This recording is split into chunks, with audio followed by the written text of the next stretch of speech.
Solapur news 24 मध्ये आपलं स्वागत आहे। आजच्या प्रमुख बातम्यांवर एक नजर टाकूया।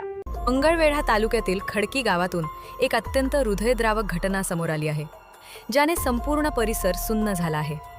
शुक्रवारी सायंकाळी सुमारे 5च्या सुमारास घोडके कुटुंब शेताजवळील साठवण तलावाकाठी गेले होते।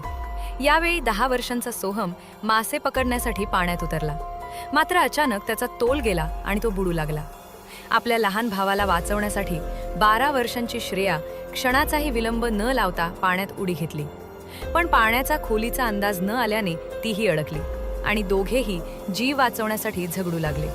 ही हृदय पिळवटून टाकणारी घटना आपल्या डोळ्यांसमोर घडताना पाहून आई वैशाली घोडके यांनी कोणताही विचार न करता तलावात उडी घेतली। मात्र दुर्दैवाने तिघांनाही पोहता येत नसल्यामुळे ही बचावाची धडपड त्यांच्या जीवावर बेतली। या दुर्घटनेत वैशाली अनिल घोडके वय 35, श्रेया वय 12 आणि सोहम वय 10 यांचा पाण्यात बुडून दुर्दैवी मृत्यू झाला। घटनेची माहिती मिळताच मंगळवेढा पोलिसांनी तात्काळ घटनास्थळी धाव घेतली। स्थानिक नागरिकांच्या मदतीनं शोध मोहीम राबवून तिन्ही मृतदेह बाहेर काढण्यात आले।